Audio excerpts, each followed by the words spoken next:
Bonjour à tous, je termine ma série de vidéos sur les qualités d'un expert Feng Shui.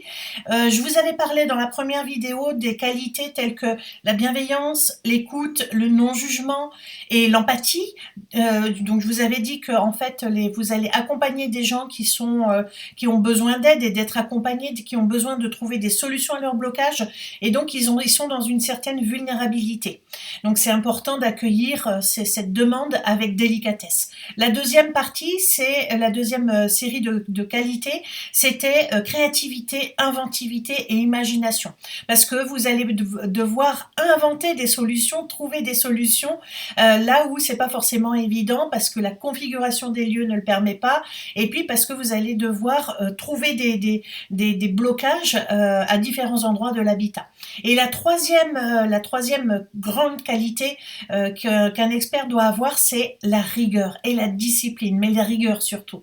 Alors, je ne vous parle pas forcément d'études mathématiques ou de géométrie ou de quoi que ce soit, mais vous allez avoir besoin de collecter des informations auprès de votre client ou de votre ensemble de clients parce que souvent ils sont dans une famille. Vous allez devoir collecter les informations, les synthétiser, les organiser de manière à ce que vous y voyez quelque chose, que vous y voyez clair, et vous allez avoir besoin de les réorganiser sous forme de conseils pour que votre client y comprenne lui aussi quelque chose, que ce soit facile pour lui d'appliquer, que ce soit entendable et pas que ça ne l'embrouille pas plus. Vous allez aussi avoir besoin d'aller faire des recherches sur des photos, sur le plan, vous allez avoir besoin de faire des mesures, même si ce ne sont pas des mesures hyper compliquées, ce sont quand même des mesures qui demandent une certaine rigueur. Donc, après l'empathie, l'écoute, la bienveillance, la créativité, l'imagination, eh bien, on amène un petit peu de rigueur au sein de tout ça.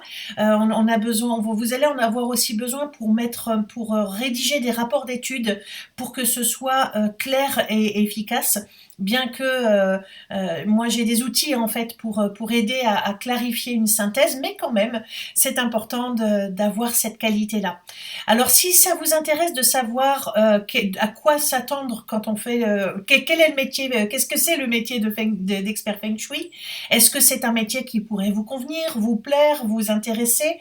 Si vous avez envie d'en savoir plus sur le type d'école, le type de formation à suivre, si vous voulez savoir quels pièges éviter pour éviter de tomber dans des ornières et quelles clés utiliser pour que ce soit le plus fluide et plus simple possible, eh bien, je vous invite à une conférence que je propose sur ce sujet.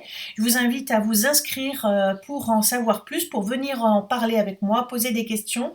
Voilà, je donnerai les informations également. Je vous ferai visiter les baskets d'un expert Feng Shui pour savoir comment ça se passe la journée d'un expert. Voilà, je vous invite donc à vous inscrire et je serai vraiment ravie de partager tout ça avec vous. À bientôt!